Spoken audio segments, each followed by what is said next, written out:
तो पुण्यात्मा,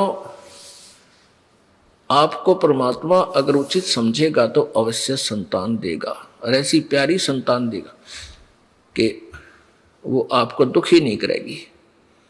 और इसी संतान ने के फूका फिर रोज सिर फोड़े, लठ मारे, बूंडा बोले। हम इस दास का संपर्क है, बहुत से दुखी परिवार मेरे साथ दास के पास आते हैं, वो अपनी कथा सुनाते हैं, फिर बाद में मुझे छक्कर रोना आता है। हे परमात्मा, आज तेरी शरणा होती तो या दुर्गति मेरी मारी भी होती जो आज नादाना की हुई है।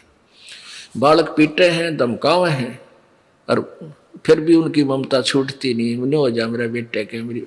तो ये तो अच्छी बात है, लेकिन उनको लाइन पे लाओ। भगवान की दिख शिक्षा उन्हें मिली नहीं, अच्छा ज्ञान मिला नहीं, रहम उनमें आ नहीं सकता। भगवान की भक्ति से दया उत्पन्न होती है, अंदर से वो पाप खुरापात खुरचे जाते हैं मालिक के भजन से, दान से। दया धर्म का मूल है, पाप मूल अभिमान, और तुलसी दया ना छोड़ियो जब लगट में प्राण। तो ऐसे परिवर्तन होगा तब तुम सुखी होगे।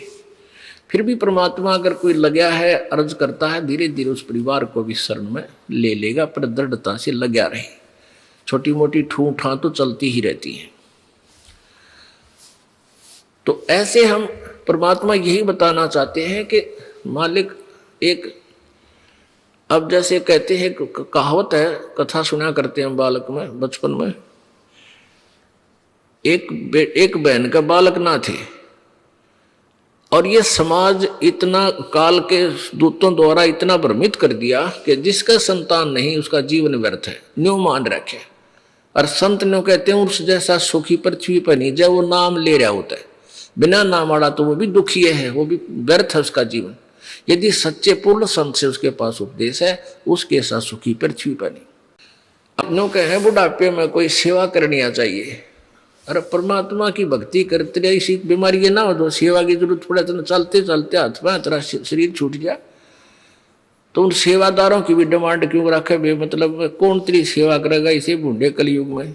और मान लीजिए किसी के बेटा बेटी पुत्र वधु भागवान आ गई, पिछले संस्कार में कोई दया भाव है उनमें, और आप कहोगी कैंसर, वो आपको नवा दवा सकते हैं, दवाई दवा सकते हैं, समय पर आपका आहार चाह पानी दे सकते हैं, पर वह चीज कैंसर की तो तन्ने भोगनी पड़ेगी।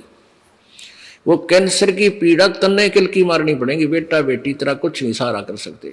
तो उन बच्चों के लिए जो तूने सारा जीवन बर्बाद कर दिया, सारा जन्म खो दिया, भगवान भजा नहीं, और वो पाप तेरे ऊपर सारे आके पहाड़ की तरह गिर गए।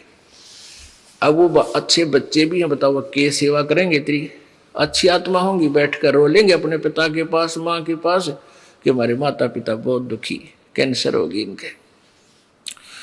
तो इस प्रकार हमने अपने जीवन में बहुत प्रयत्न करने की आवश्यकता है, और फिर आप भी सुखी, आपके बालका ने भी मालिक के चरणों में लगाओ, सुख हो जाएगा।